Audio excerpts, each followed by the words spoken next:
문답, 오늘의 교리 문답입니다. 오늘의 교리 문답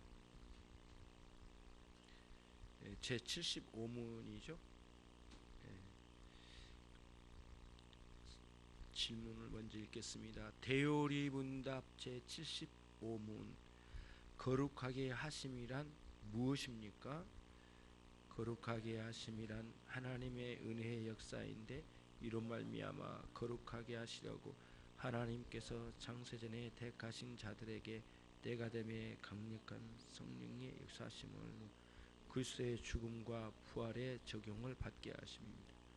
그로 말미암아 하나님의 형상을 쫓아 새롭게 되고 성령에 이르는 회개의 씨앗과 그 밖에 다른 구원의 은혜들을 그들의 마음속에 두고 그 은혜들이 고무되고 증가되고 강화되어 그들로 하여금 점점 더 죄에 대하여 죽게 되고 새로운 생명에 대하여 살게 하려 하십니다. 아멘.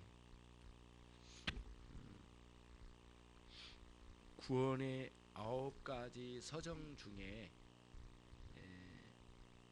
하나님께서 우리에게 역사하셔서 부르신 우리가 거듭나고 거듭난 우리가 회개하게 되고 믿음을 갖고 의롭다 칭함을 받고 하나님의 백성이 됩니다.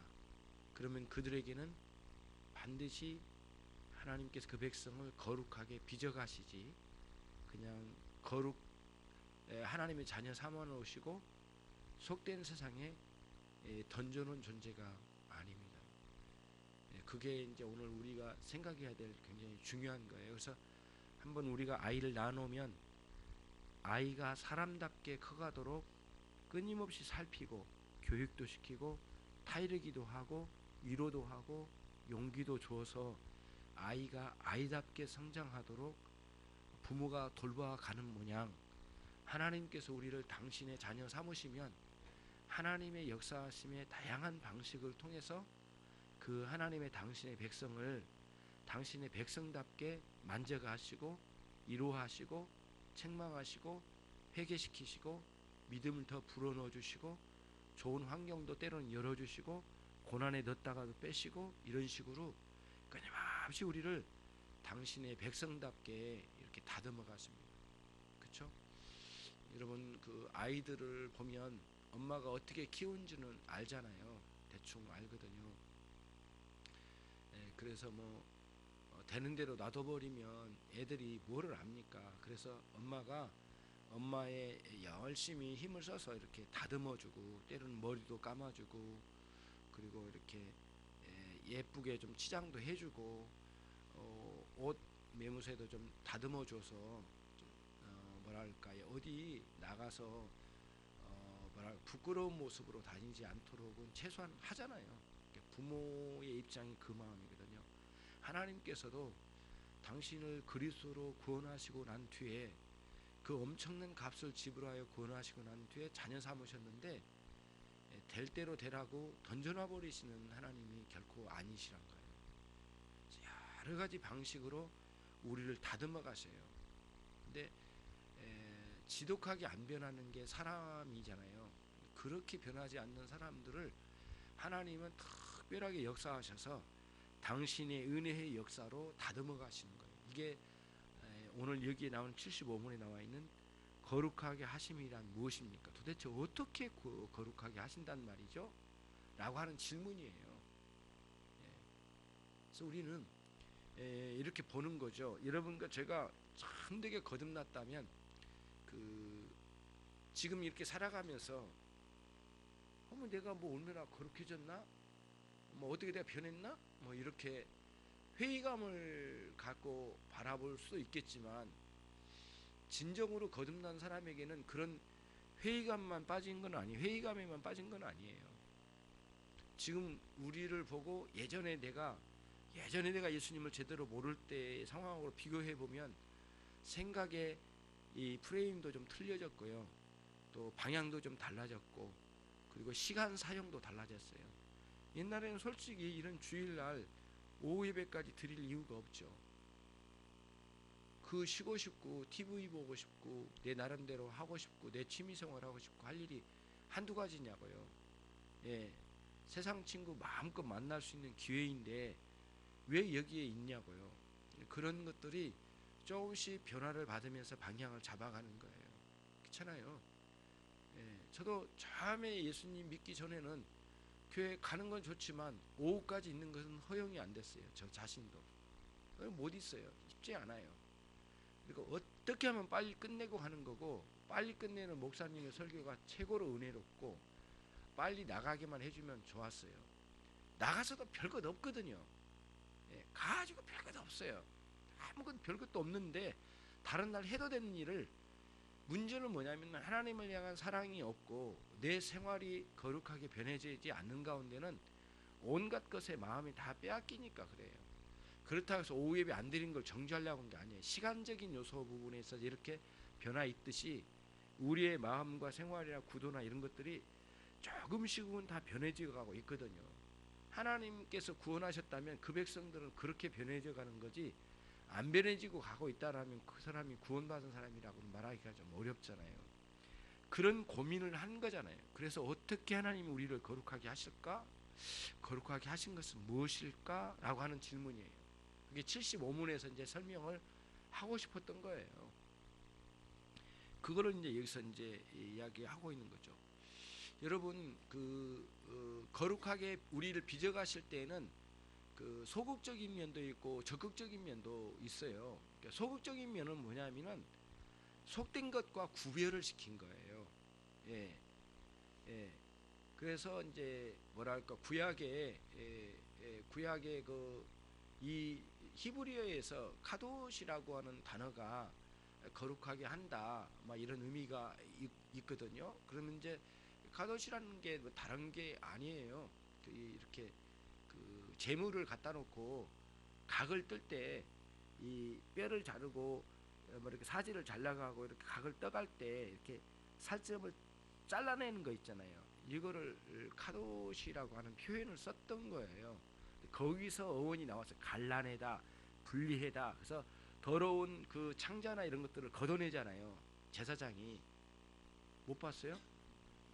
성경이 나와 있는데 이렇게 창자를 걷어내가지고 더러운 건 취하고 불태우고 기름 쏟아가지고 불태우고 그 다음에 이제 깔끔하게 이렇게 각을 뜬 거를 제단 위에 올리잖아요. 이렇게 보셨잖아요.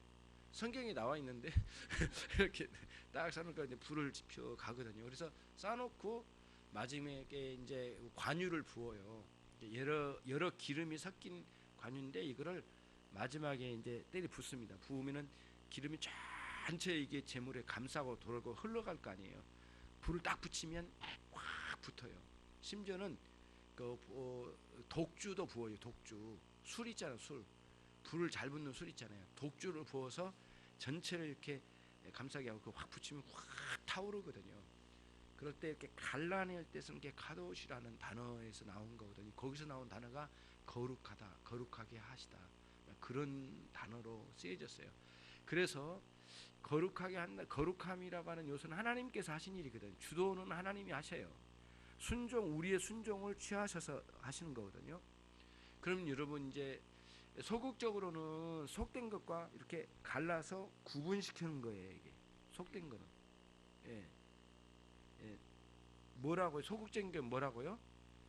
갈라가지고 이렇게 구별시킨 거예요. 그래서 속된 것과 하나님의 거룩한 그 사이를 이렇게 구별을 시키는 것이 이제 이 뭐랄까요? 소극적인 면이에요. 그래서 사람 외에 인간, 이 성도, 신자 외에는 모두 소극적인 의미의 거룩함이에요. 예를 들면 이런 것도 노래방에서 쓰면은 속된 거잖아요. 뭐 물그릇 얼마든지 노래방에서 쓸 수 있는 거거든요. 마이크도 노래방에 갖다 쓸 수 있는 거 아니겠어요? 그러면 속된 거잖아요. 근데 왜 여기에서 쓴 왜 성물이라고 하냐고요. 그렇게 소극적인 면의 구별의 관점으로만 보는 거예요. 이런 거는 이 자체 속에가 뭐 거룩함이 있냐, 그건 아니잖아요. 이건 모두 하나님이, 물질 세계는 하나님이 만들어 놓으신 선한 것으로 이렇게 창조해 놓으셨어요. 그래서 말씀과 기도로 거룩해져 감으로 이것들 거룩해져 간다고 그랬잖아요. 거룩하게 말씀과 기도로 우리가 거룩해져 가면 이런 것을 거룩하게 쓰니까 거룩해져 간다는 거예요. 이 자체가 거룩해진다는 그런 뜻이 아니거든요. 이런 건 소극적인 구분이에요. 그러니 여러분 이제 그런 부분을 한번 보자고요. 우리 인간도 우리도 마찬가지예요. 소극적인 면에 거룩함이 필요로 해요. 예, 그리고 더럽고 추한 그런 집단 안에 들어갈 이유가 없어요. 우리가 왜 그런 데 안에 들어가냐고요. 허송세월을 보낼 필요가 뭐 있냐고요. 그래서 구별을 해 나가야 되는 거예요. 예. 이제 그게 이제 굉장히 중요한 요소가 되는 거예요. 그러면 이제 우리 한번 보겠습니다. 그 소극적으로 우리를 구별하는 말씀이 이제 기록되어 있는데 고린도 후서로 가겠습니다. 고린도 후서 6장 17절입니다.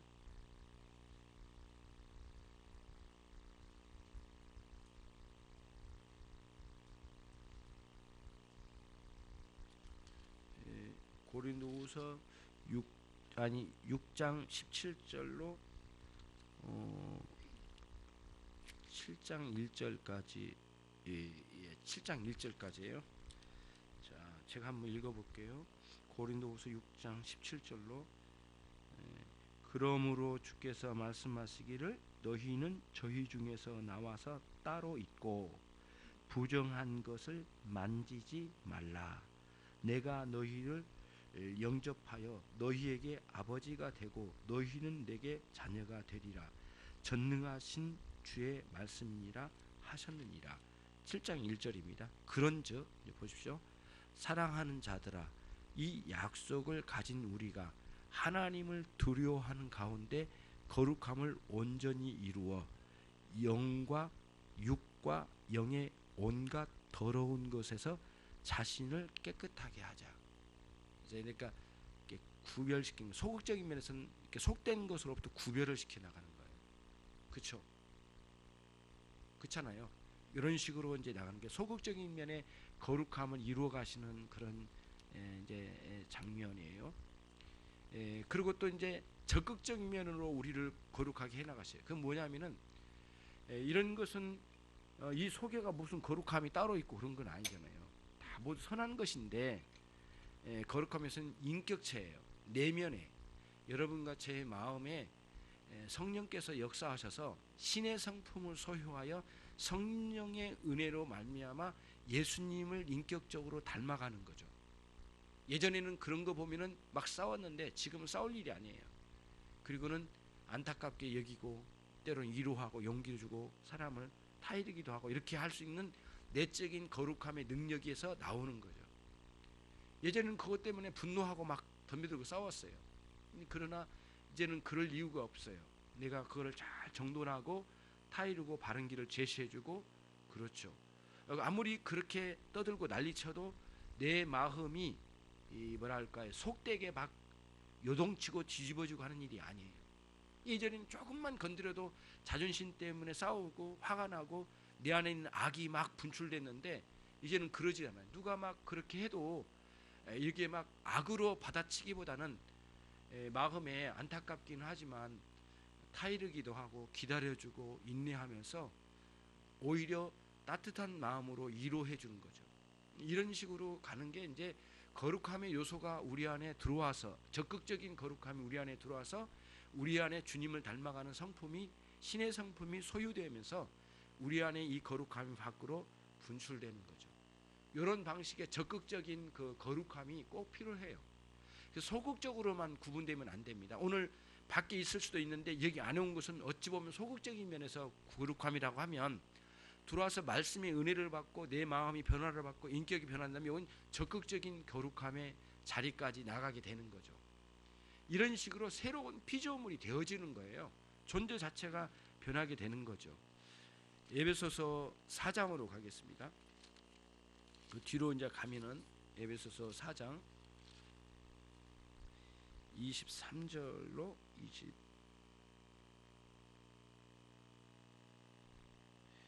23절로 24절입니다. 같이 읽겠습니다. 오직 심령으로 새롭게 되어 하나님을 따라 의와 진리와 거룩함으로 지으심을 받은 새 사람을 입으라. 이것이 적극적인 거룩함이에요. 굉장히 이게 놀랍습니다. 이런 이제 이러면 신앙생활의 묘미는 이 안으로 들어와야 돼. 요 안쪽까지 들어와야 되는데 교회 생활 정도까지만 들어오면 안 돼요. 그러면은 거룩함이라고 충분히 말하기는 어려워요, 사실은. 그런 측면에서 이제 소극적인 구분하는 것만으로는 우리가 충분하지 않다. 물론 이런 거는 충분하죠. 이런 물질 이런 것이야 뭐 얼마든지 이 성물로 쓰여진 거니까 이 갖다 놓으면 뭐 누가 훔쳐가기 전까지는 뭐 있는 거니까 큰 문제는 없잖아요. 예. 그러나 이제 우리는 이런 것처럼 이런 물질이나 동물이나 재물이나 이런 것처럼 그런 식으로만 머물러 있는 존재가 아니거든요. 우리는 이 안에 하나님의 형상이 있고 또 이 하나님께서 변화시켜 주신 영혼이 있는데 아무것도 판단 못하고 돌덩이처럼 앉아 있을 사람이 아니기 때문에 적극적인 거룩함이 꼭 필요한 거예요. 그런 차원에서의 변화예요. 굉장히 놀랍거든요. 그러니까 여러분, 누가 나에게 마음 상하게 하게 할 때 예전에는 막 대들고 싸웠거든요. 예, 그렇잖아요. 여러분 안 그랬는가 모르지만 저는 뭐 안 됐거든요. 예, 저는 좀 못 됐거든요. 그래가지고는 그런 걸 못 견디니 안 돼. 참 어렵더라고요. 그러니까 막 내 성격을 못 견디니까 너무 힘들고 막 벽이라도 받아버리고 싶고 막 그래야만 성이 풀리고 막 그런 때가 있고 그러잖아요. 너무 힘든 거죠. 그런 것들이 내 안에가 안 변하니까 내 속이 안 변하니까 그렇게 되는 거예요. 그러나 변화가 서서히 일어나게 되면 이지간히 누가 건드려도 문제가 안 돼요. 참아낼 수가 있어요. 근데 그냥 꾹 참아요. 속은 썩고 꾹 참아요. 근데 그 단계가 있어요. 근데 그것도 부족해요. 어느 정도로 또 가야 되냐면 그 다음 단계는 뭐냐면은 누가 아무리 떠들고 난리쳐도 화가 안 나는 것. 그 상태로 가야 되거든요. 근데 너무 많은 사람들은 꾹 화는 나지만 꾹 참는 것까지를 기독교라고 생각해요. 기독교는 그 이상이어야 돼요. 화가 안 나요.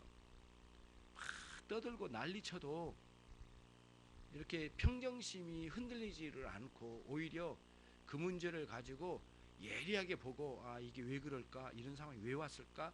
전후사정을 생각하고 그 사람이 이렇게까지 기분 나쁠 이유가 있었겠다. 그렇잖아요. 그러면 그 마음을 그러면서 여유롭고 뭐랄까요? 담대하게 그 사람의 마음을 이제 어루만질 줄 수가 있거든요. 근데 이게 안 될 때는 막 당황을 하고 당황을 넘어서 화도 나고 나도 화도 나고 저기 화나는 게 나도 같이 화가 나는 거예요. 같이. 그래야지 너만 흥분하냐? 나도 흥분할 줄 안다. 막 그러면서 막 같이 하는 거죠. 자존심 싸움으로 막 가고 그렇게 해서는 안 되거든요. 그래서 이제 사실 부부 싸움이 다 그렇게 그런 식으로 일어나잖아요. 그래서 정말 상대가 아무리 악하더라도 우리가 변화하지 않고 다 힘들게 있는 거죠. 이게 거룩함의 능력이에요. 그래서 여러분 이제 늘 말씀을 드리는데 우리 주기철 목사님 천국 가서 뵙고 설교 예화로 많이 들을 수 있도록 해주셔서 감사합니다. 말이 되려나 모르겠네. 아무튼 그분이 그러셨다네요. 이렇게 일제 병사들이 막 새꼬챙이나 인두나 이런 걸 가지고 고문을 시켜나가는데 너무 의연하게 대하니까 막 소름이 돋는 거죠. 막 놀란 거죠. 너무 놀래가지고 그분 앞에서는 놀랐는데 자기가 고문을 하러 갔다가 무릎을 꿇어야 될 정도로 너무 커 보이는 거예요. 사람 몸은 작지만 그 가지고 있는 그 굉장히 담대함과 그런 것이 대단한 거죠. 그러니까 하나님 앞에 내적인 큰 은혜와 이런 거룩함이 흔들리지 않고 잘 유지되고 있는 상태죠. 그거를 가지고 있었던 것 같아요. 그래서 오늘 또 보니까 너희의 심령 내면 깊은 곳으로부터 새롭게 되어 하나님을 따라서 하나님을 모본으로 삼아서 의롭게 되고 거룩하게 되고 진실하게 된다. 이게 원래 타락하기 전에 아담이 가지고 있었던 인간 내면에 있는 그 영혼 하나님의 형상의 특징이 의, 진리, 거룩함이에요. 이게 그겁니다. 이 세 가지를 잘 염두에 둘 필요가 있거든요. 뭐 해석을 조금 다르게 하기도 하지만은 그렇죠. 그러니까 타락하기 전에 인간의 내면에는 의, 진리, 거룩함으로 완전하게 구성되어 있는 상태를 유지하고 있었어요. 예, 타락하고 난 뒤에 예수님을 만나고 난 다음에 그 의와 진리와 거룩함이 우리 안에서 변화를 받아서 이렇게 그렇게 그걸로 변화받아서 새 사람이 되는 거죠. 적극적인 거룩함입니다. 반드시 이런 거룩함을 소유하지 않으면 이제 안 되는 거죠. 하나님은 이거를 변화시키고 싶으신 거예요, 여러분. 그래서 적당히 좋은 사람이라는 소리 들으면 안 됩니다. 제가 또 말씀드릴게요. 여러분 참 좋은 사람이다. 교회 다니니까 참 착실하네. 여기에 만족하면 그분은 반드시 그 자리에서 넘어집니다. 제가 많이 넘어져 봤거든요. 예. 사람들이 칭찬하는 것에 머물러 있고 자부심을 갖고 머물러 있으면 반드시 거기 넘어지더라고요. 얼마나 부끄러운지 몰라요. 그래서 그렇게 누가 칭찬을 하면 받기보다 겸손을 뭐 표하려고 하는 게 아니라 진짜 그런가 안 그렇거든요. 그분이 나를 향하여 착하다 훌륭한 사람이다 말할 때 나 속은 안 그렇거든요. 그러면 그때 회개해야 되죠. 하나님 부끄럽습니다. 저분이 나를 볼 때는 어떻게 봤는지 모르지만 저분의 평가가 옳지 않습니다. 나는 그럴 평가를 받을 만한 존재가 못 됩니다. 나는 이렇게 자기는 하나님 앞에 깨져야 되거든요. 그런데 대부분의 사람은 칭찬받으면 완전히 이제 난리 납니다. 예, 기고만장해요. 그래서 심지어는 하나님께도 안 나가려고 그러고 평가를 해줬거든요. 예, 굉장히 그래서 칭찬이라는 건 위험성도 좀 많아요. 그런 측면에서 우리 자신을 이렇게 돌아봐야 되겠어요. 여러분, 우리를 믿음과 거듭나게 하시고 믿음 가져 하나님의 백성 삼아 주신 놀라운 역사가 있잖아요. 예, 그렇죠? 그런 놀라운 역사가 있게 하시는 것은 전적으로 하나님의 주도적인 역사와 하나님의 역사였어요. 일방적인 역사, 일방적. 그런데 이 거룩하게 빚어가는 부분은 아닙니다.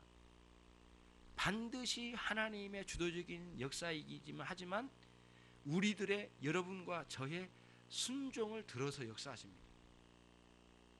순종하지 않으면 거룩함으로 한 발짝도 못 나갑니다. 나갈 수가 없어요. 반드시 하나님 순종을 통해 그 안에 믿음을 주시고 순종하는 그 영혼들을 사용하셔서 거룩하게 만들어가죠. 빚어가셔요. 그러니까 행동으로 안 옮기는 거룩함은 있질 않아요. 바뀌질 않아요. 가만히 집에 앉아있어 봐요. 거룩하게 될 것 같아요. 어떻게 하든 묵상하며 하나님께 나가려고 힘써가고 하나님께로 향하여 나가는 거죠. 열망하죠. 하나님 사랑하기 때문에. 그때 그 사람이 거룩해져 가는 거지 절대 순종 없으면 안 됩니다. 순종 없으면 안 된다라고 생각해요. 안 돼요. 순종 없으면 안 돼요. 그러니까 순종하려면은 때로는 내 자신을 내리쳐야 되거든요. 내 자신을 가루로 만들어야 돼요. 어떻게 가루로 만든단 말인가? 하기 싫은 일을 올바른 길이라면 순종해야 돼요. 예. 하고 싶지만 올바른 길이 아니기 때문에 하지 말아야 돼요. 하지 말아야 돼요. 하고 싶은 일인데 너무 어려워요. 희생이 커. 그래도 해야 돼요. 하다가 지쳐서 쓰러지더라도 해 가야 돼요. 그래서 한없이 하다가 못하면 한없이 눈물로 그분께 엎드려요. 막 때로는 좌절되기도 해요. 나는 못합니다, 하나님. 내가 그 길을 못 갈 것 같습니다, 하나님. 하나님 좌절했는데 한 발짝 좀 더 가봐요. 그리고 그 자리에서 주저앉아서라도 하나님께 기도하면서 엉 울면서 하나님께 매달리는 거예요. 그래서 기도는 삶과 연결이 되어 있는 거예요. 기도만 이렇게 한 사람들은 안 됩니다. 절대 그거는 기도가 아니에요. 삶이 없는 기도는 기도가 아니에요. 기도 없는 삶도 문제도 많지만 말할 것도 없지만 삶이 그렇게 순종하려고 하는 거 없으면 기도는 힘 없어요. 순종하려다 보니까 기도가 뜨거워진 거죠.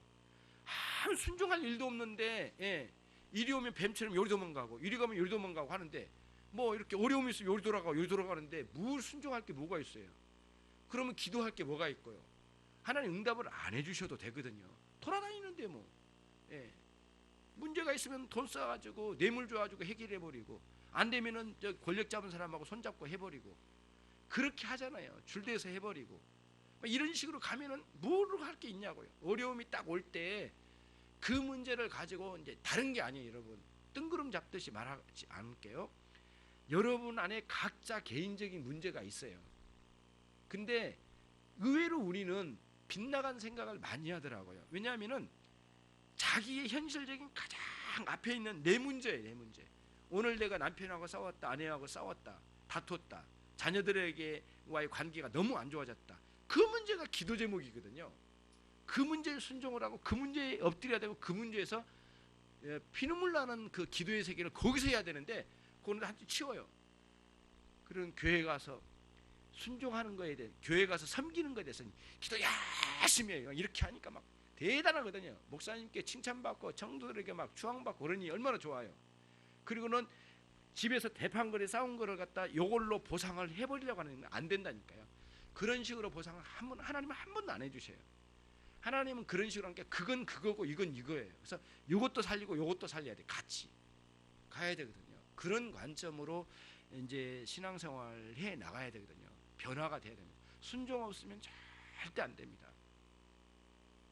특히 여러분 이제 나는 여러분들이 집에서 자녀들하고 어떤 언어를 쓰는지는 몰라요. 도청도 안 해봤고 할 생각도 없고 하지도 않을 거예요. 그리고 누구에게 귀담아 들어서 니네 엄마가 일주일 동안 욕하더냐 안 하더냐 이렇게 물어보지도 않을 거예요. 말하려고 하면 하지 마라고 할 거예요. 나는 듣지 않으려고 할 거예요. 그러나 기본적으로 삶의 양태를 보면 거의 거기에 머물러 있거든요. 다 자녀들에게 짜증내고 화내고 욕하고 그러거든요. 여러분이 쓰는 용어 중에 정말 쓰지 말아야 될 용어가 나와 있어요. 내가 지금 예를 들까요? 그럼 여러분 몇 사람 상처받을 거래요. 쓰지 말아야 될 게 참 많으시더라고요. 옆에서 보면 그래요. 근데 가정에서 애들하고 단둘이 있을 때 더 험악하지 않는다는 보장은 없거든요. 그 문제예요. 그 문제 가지고 싸우셔야 돼요. 아이들이 일체 욕설이나 이런 것 할 이유가 없거든요. 애들이 무슨 욕을 해? 욕 안 해도 살아요. 욕 안 하면 못 사는 것처럼 말하지 말라고요. 그러면 안 돼요. 예.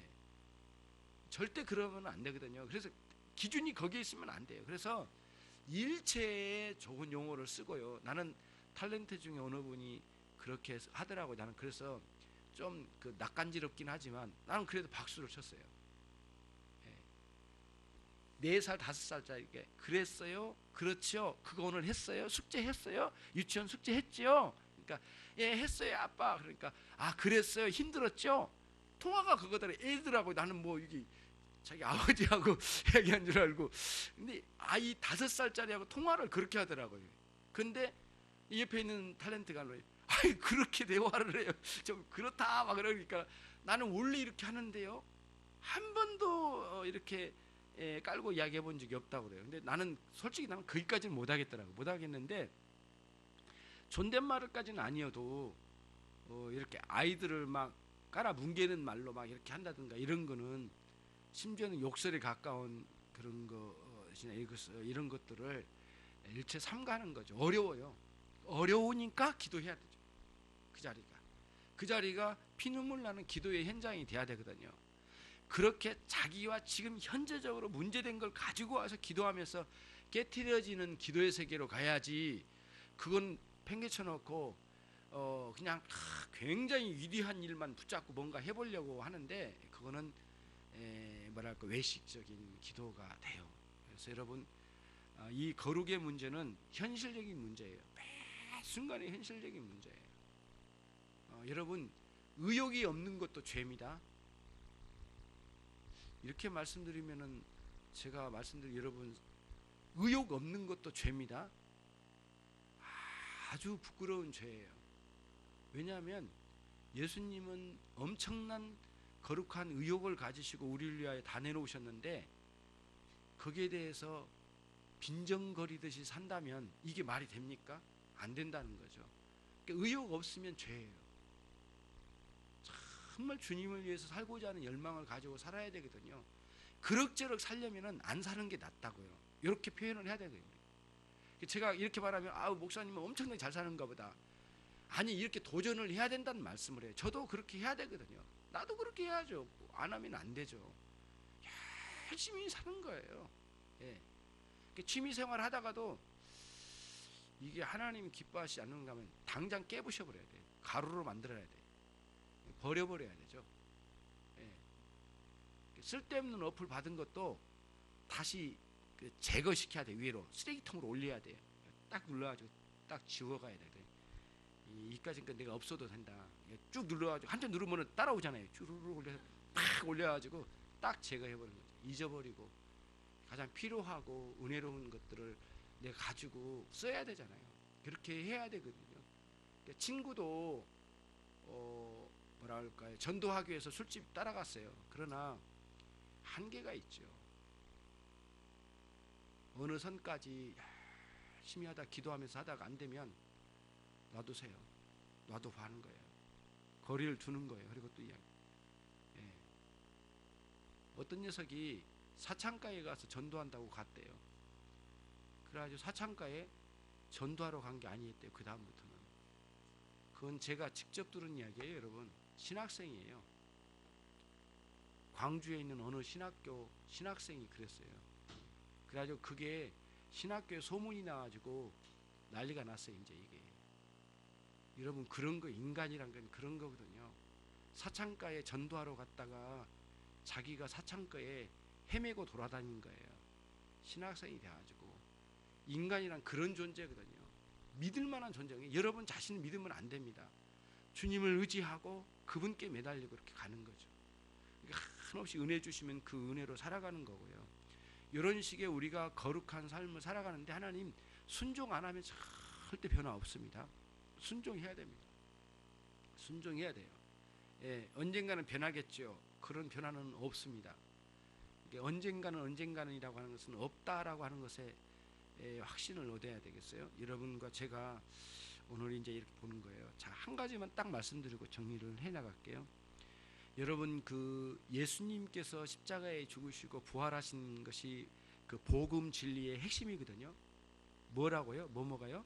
십자가와 부활하심. 한 가지를 더하면 승천하심입니다.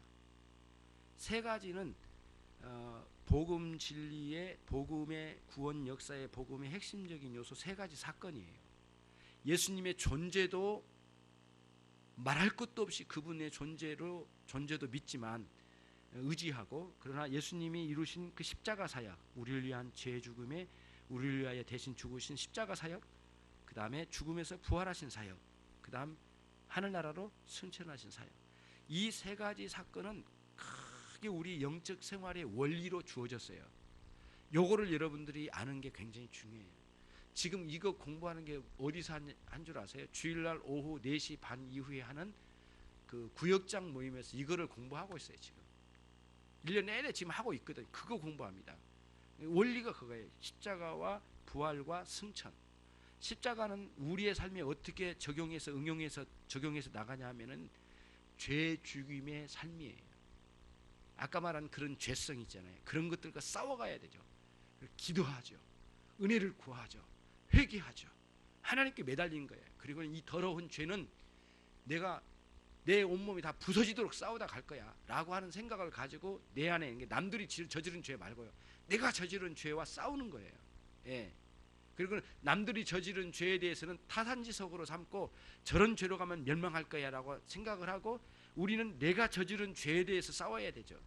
내가 저런 죄를 안 저질렀으니까 나는 대단한 사람이야 라고 하는 우스꽝스러운 신앙생활을 빨리 때려치워야 돼요. 그런 생활을 빨리빨리 치워야 돼요. 아주 잘못된 구조예요. 내가 저지른 죄, 그 문제와 싸워가는 거예요. 이게 십자가에서 이루신 그리스도의 십자가에 몸바쳐 죽으심이에요. 그럼 우리도 바울 사도가 말한 것처럼 말이에요. 나도 예수 그리스도와 십자가에 못 박혀 죽었노라. 날마다 그래서 날마다 죽는데요. 그러니까 날마다 죄 죽임의 삶을 산다, 그 뜻이에요. 죄를 죽여가는 거예요. 싸워가는 거예요. 버려야 되는 거예요. 그러면서 어떤 방식으로든 이것과 싸워가야 되는 거죠. 그래서 다 주님과 가까워져 가는 거예요. 그 다음에 또 하나 있어요. 제가 들으려면 들으라고 그래. 모 성수 목사님 설교를 듣는다고 그래요. 그래서 듣지 말라고 그래. 제가 듣지 마십시오. 그 설교가 전부는 아니니까 몇 개의 설교는 좋을 수도 있습니다만은 전체로 보면은 아닙니다라는 게 제 결론이었거든요. 그러면 집사님이 내가 듣지 말라면서 왜 듣지 말아야 돼요? 그럼 내가 거기서 대답을 안 하고 가만히 있겠어요? 왜 듣지 말아야 되는지를 설명했는데 고개를 돌리고 있더라고요. 근데 내가 왜 말을 해요? 안 듣겠다고 그러는데 말을 안 하죠. 저는요, 저도 눈치가 이제 굉장히 한 9단 됐거든요. 그래서 눈빛 봐가지고 내 말을 안 들으려고 한다, 거부한다 하면은 빨리 가둬요. 쓸데없더라고요. 말하면 안 돼. 놔둬요. 그냥 딱 가둬두고 호점에 싹 집어넣고 다시는 안 꺼내. 그래야 되거든요. 괜히 했다가는 안 돼요. 이렇게 다른 소리로 들어볼 수 있어요. 그래서 모 성수 목사님의 설교를 듣지 마십시오라고 하는 이유가 있습니다. 오늘 여기서 말을 할게요. 아까 십자가의 죄죽임의 교리를, 죄죽임의 삶을 말씀드렸죠. 좀 전에. 그 다음이 뭐라겠죠? 예수님의 부활이죠. 부활은 우리 삶에 적용할 게 뭐냐면은 은혜의 살림이에요. 은혜가 일어나면 하나님 살고 싶죠. 안 그래요? 경험이 없었던 것처럼 그 진짜 은혜가 있으면 막 열심히 살고 싶어요. 막 열심히 섬기고 싶고 뭔가를 잘하고 싶어요. 그렇기 때문에 의욕이 없다는 것은 은혜가 없다는 뜻이에요. 그러니까 잘못됐다는 것이거든요. 의욕이 없으면 죄예요. 안 돼요. 열심히 사는 거예요. 그래서 이제 이쪽이 뭐냐면은 죄죽임의 삶을 사는데, 아까 모성수 목사님은 죄죽임의 면을 설교를 많이 했어요. 많은 것까지는 좋은데 다 그거예요. 다 그 방향으로만 설교를 하셨던 거예요. 그분은 이제 이 뭐랄까, 이 은혜 살림, 다시 말하면 그리스도의 부활의 사역에서 가져준 우리 그리스도인의 삶의 구도, 이 부분을 빠뜨렸던 거예요. 그러니까 설교를 들어보면 처음부터 끝까지 우울해요. 그리고 몇 개 설교는 굉장히 흡수력이 강하거든요. 말빨도 좋고 굉장히 노래도 잘하고 뭐 가수도 했다 하잖아요. 굉장히 노래도 잘해요. 장난이 아니더라고요. 그래서 저도 들어봤거든요. 많이 들어봤어요. 들어봤는데 전체 흐름은 그거예요. 그래서 이 죄죽임과 죄와 피나는 싸움 이런 것들에 막 이쪽에 은혜의 역사에 대해서는 전혀 언급이 거의 없는 상태로 이 균형을 잃어버린 설교이기 때문에, 왜 그러냐면 처음은 좋아요. 몇 개는 좋아요. 들어도 괜찮아요. 전부를 듣고 막 따라가듯이 달려가면 나중에 뭐냐면은 은혜의 역사인 이 그리스도의 부활로 주어진 신자의 내적인 큰 아름다운 이 신앙생활은 완전히 무시하고 이쪽만 가는 거예요. 여러분 그러면 되겠습니까? 여러분 일생에 겨울만 있어라 그러면 말이 안 되잖아요. 여러분 일생에 그늘만 있어라 안 되잖아요. 여러분 일생에 낮은 없고 밤만 있어라 말이 안 되잖아요. 그쪽으로 갔다라는 게 지금 관점이에요. 그래서 균형을 안 이뤘기 때문에 문제를 말하는 거지, 그 자체 여기서 이쪽만 말했을 때 이 내용 자체는 괜찮은데 이쪽으로 균형을 이룰 때는 이게 깨진 거예요. 그래서 제가 말씀을 드린 거거든요. 주의를 해야 될 건 주의를 한 거죠. 그러나 아무리 이걸 100마디 하고요 난리치고 말을 해도 안 들을 사람은 안 듣습니다. 제가 알아요. 이 사람의 고집스러움이란 것은 굉장히 강하기 때문에 안 들을 사람은 안 들어요. 근데 이런 식으로 주의를 하는 거예요. 뭐를 말씀드리려고 했냐면은 우리 신자의 삶은 세 가지라고 그랬죠. 하나는 죄와 피나는 싸움의 삶이 순종적으로 있을 때 참다운 신앙을 가고, 그리고 이게 부활의 그리스도의 부활의 사건을 통해 우리에게 주신 삶의 구도인 은혜의 역사가 끊임없이 내 안에 조여져요. 의욕이 일어나는 거죠. 죄를 죽이고 은혜가 일어나면 죄가 약화되는 거예요. 그렇잖아요. 그리고 또 한 가지, 예수님께서 이렇게 승천하셨잖아요. 그렇죠? 이렇게 승천을 하셨잖아요. 부활하시고 40일째 되셔서 승천하셨는데, 그 승천은 뭐냐면 하나님의 나라를 향한 소망이에요. 소망. 죄를 죽이고 은혜를 받고 소망. 왜냐하면 어차피 이 세상이 전부가 아니기 때문에 이 세 가지 구도를 잘 균형을 이루어가는 신앙생활이 주어져야 되거든요. 설교란 게 좀 어렵더라고요. 설교가 이런 그 한 설교 안에 이거를 다 담아내서 준다는 게 무척 정리한다는 게 쉽지 않은데, 그러니까 어차피 이게 30분 안에 끝내기가 무척 어려운 면이 이제 그런 측면이 있어요. 이거를 종합적으로 균형을 잡고 설교를 해줘야 되는데 이쪽만 하다 보면 시간 다 가고 막 그러잖아요. 아무튼 신앙생활에 이런 세 가지 구도를 잘 이루어나가는 게 참 중요한데 우리는 이런 식으로 보통 생각을 해요. 예수님이 나를 위하여 십자가에 죽으셨다. 찬양이다. 이거는 막 영원토록 찬양해야 되네. 맞는 말이긴 해. 그러나 자기는 예수님께서 주신 삶의 원리인 십자가에 못 박히는 것은 안 해. 예. 그리고 교회 와서는 나를 위해 십자가에 죽으신 예수님을 위해서 막 닭똥 같은 눈물을 흘려.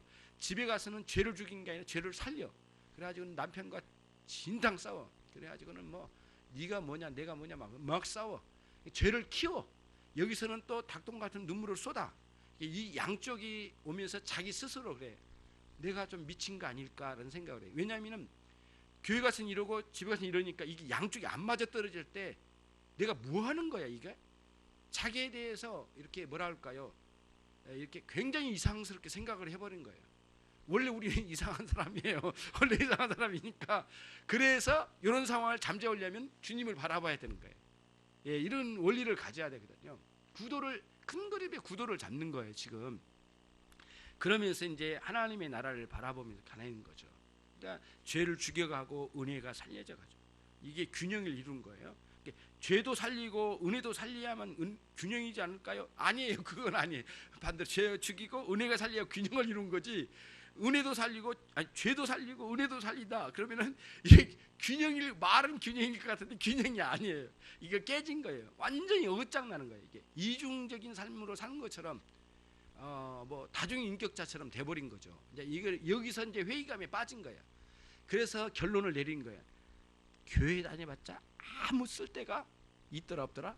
없더라. 이렇게 결론을 내려서 가자.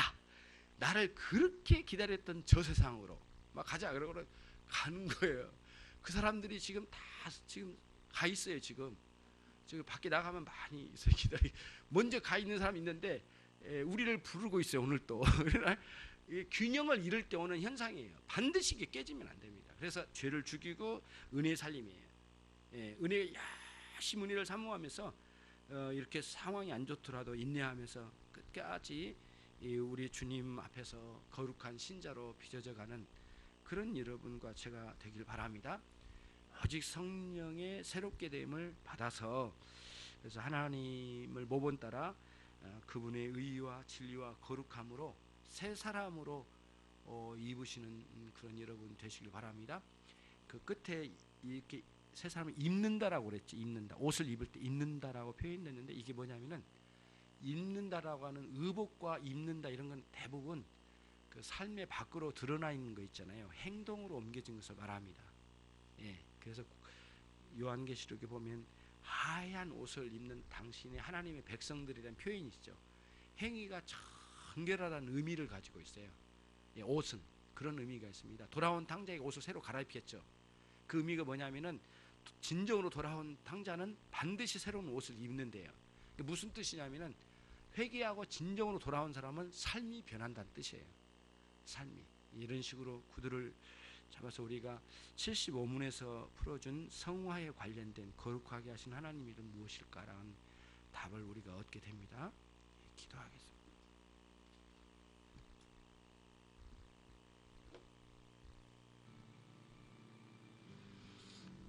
우리 시간 75문을 생각하면서 하나님 나를 하나님 빚어주시옵소서.